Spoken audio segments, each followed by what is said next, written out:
नमस्कार, आप देख रहे हैं खबर मंत्रा। आज की विशेष पेशकश असदर की आवाज में आपका स्वागत है। आज हम बात करेंगे एक बेहद अहम मुद्दे पर कि देश के विभिन्न राज्यों की सरकारें जनहित का काम करेंगी या खुद को बचाने की जद्दोजहद। ये बड़ा सवाल इसलिए क्योंकि हिंदुस्तान में आजकल ज्यादातर वक्त कई प्रांतीय सरकारें खुद को बचाने की जंग लड़ती दिखती हैं। वो चाहे बीते समय में मध्य प्रदेश की कमलनाथ की सरकार रही हो या अशोक गहलोत की राजस्थान की सरकार हो या महाराष्ट्र में उद्धव ठाकरे की महागारी की सरकार।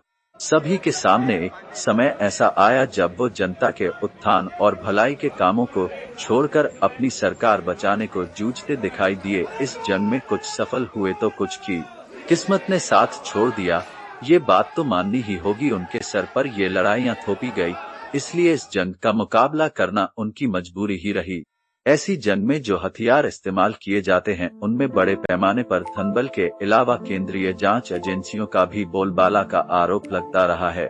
हर सुबह उन्हें एक ही डर सताता है, जब उन्हें कोई बताता है कि जागो जागो सीबीआई आई, भागो भागो एड की टीम आई। अरे ये तो इनकम टैक्स वालों का छापा पड़ रहा है। अब हर रोज इस डर के साए में सरकारें चलें भी तो चले कैसे, ये आज हम सभी के सामने सबसे बड़ा सवाल है। राज्य सरकारों के सामने आज सबसे बड़ा चैलेंज होता है कि वो अपनी सरकारें कैसे बचाएं। सरकारों के इस बड़ी चिंता की वजह है केंद्रीय जांच एजेंसियों के द्वारा उन पर धावा बोलना या फिर उनके अपने ही विधायकों के बिक जाने का खतरा। मुंबई का मामला हम सभी को आज भी याद है, जहां अच्छी खासी चल रही महाअघाड़ी की सरकार को देखते देखते गद्दी से उतार फेंका गया।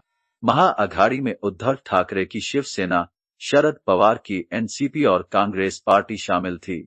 इन्हीं तीन पार्टियों की मिली-जुली सरकार का नेतृत्व उद्धव ठाकरे कर रहे थे और बहुत ही बेहतर तौर पर उनकी सरकार अपना काम भी कर रही थी। लेकिन अचानक एक सुबह उद्धव को मालूम हुआ कि उनकी पार्टी शिवसेना के कुछ विधायक मुंबई छोड़कर अहमदाबाद के एक 5 सितारा होटल पहुंचा दिए गए हैं। उनकी मांग थी कि उद्धव अपनी कुर्सी छोड़कर नए नेता का चुनाव कराने का रास्ता साफ करें। देखते देखते शिवसेना के बागी विधायकों की संख्या इतनी हो गई कि उद्धव को मजबूरन मुख्यमंत्री पद से इस्तीफा देना पड़ा और फिर बागी गुट के नेता एकनाथ शिंदे ने भाजपा की मदद से महाराष्ट्र में अपनी नई सरकार बनाई। इस पूरी कहानी में बताया गया है कि बड़े पैमाने पर हॉर्स ट्रेडिंग यानी घोड़ों की खरीद फरोख्त हुई। आम जबान में समझे तो शिवसेना के मिलास को खरीदा और डराया गया। डर वही केंद्रीय जांच एजेंसियों एड, सीबीआई या इनकम टैक्स का। महाराष्ट्र के बाद बारी आई बिहार की, जहां मुख्यमंत्री नीतीश कुमार की पार्टी को भी अपने विधायकों की खरीद फरोख्त की भनक लगी और नीतीश ने आनन फानन में भाजपा से नाता तोड़कर एनडीए से बाहर आने का फैसला सुना दिया और फिर राष्ट्रीय जनता दल और महागठबंधन की दूसरी पार्टियों की मदद से बिहार में नई सरकार बनाई।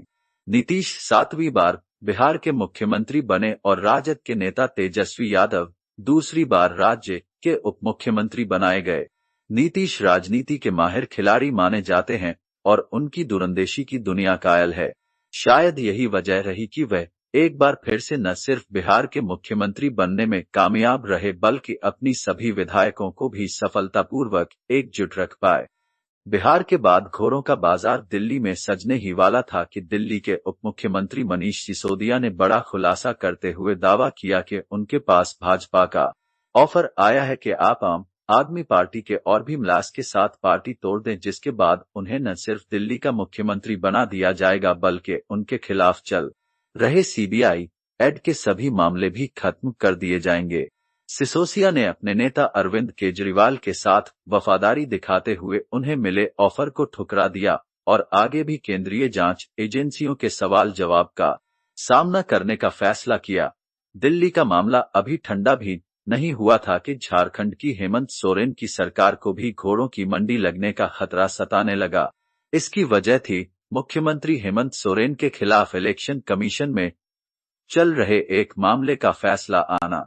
इलेक्शन कमीशन के इस फैसले के तहत हेमंत के खिलाफ खदान खरीद मामले का दर्ज होना, जिसमें फायदा लेने के आरोप में उनकी असेंबली की सदस्यता खत्म होने के कगार पर पहुंच गई। इस बीच उन्हें भी खबर लगी थी कि उनकी पार्टी झारखंड मुक्ति मोर्चा और कांग्रेस पार्टी के विधायकों को खरीदा या डराया जा सकता है।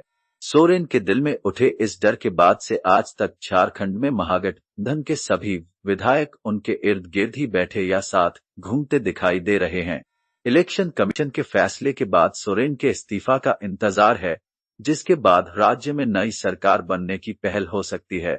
उम्मीद लगाई जा रही है कि जब तक नई सरकार न बन जाए तब तक झारखंड में महागठबंधन के सभी विधायक कड़ी सुरक्षा में मुख्यमंत्री के साथ ही रहेंगे। इससे पहले भी झारखंड के 3 कांग्रेसी विधायक कोलकाता में बड़ी मात्रा में कैश की रकम के साथ हिरासत में लिए गए थे। इन कांग्रेसी विधायक पर भी इल्जाम लगा था कि इन्हें भाजपा की तरफ से खरीदे जाने का ऑफर मिला था। हालांकि तब हेमंत सोरेन की सरकार को ऐसा कोई बड़ा खतरा नहीं दिखा, लेकिन चूंकि अभी तक उनकी विधानसभा की सदस्यता पर राज्यपाल का फैसला आना बाकी है, संशय की ऐसी स्थिति में उनके मन में विधायकों के छटक जाने का डर आज भी होगा।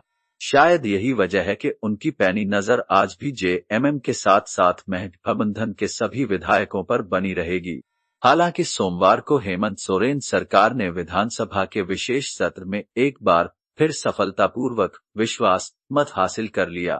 बावजूद इसके झारखंड में घोड़ों की खरीद फरोख्त का डर राज्य की सभी सत्तारूढ़ पार्टियों को आज भी है। इसी डर के मद्देनजर रूलिंग पार्टी और गठबंधन के सभी विधायक सरकारी मेहमान बनकर अब भी सख्त हिफाजती इंतजाम में रह रहे हैं, ताकि खरीदार उन तक पहुंच ही न सके।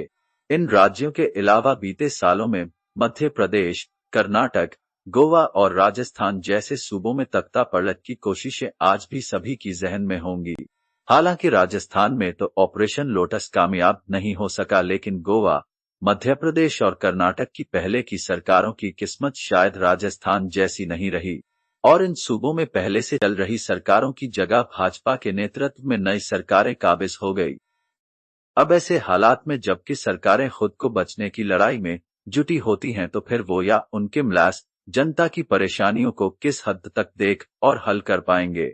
ऐसी सरकारें जनता की भलाई एवं उनके फायदे में क्या और कैसे काम कर पाएंगी, जब उनका रहना या जाना खुद उन्हें ही मालूम नहीं होता।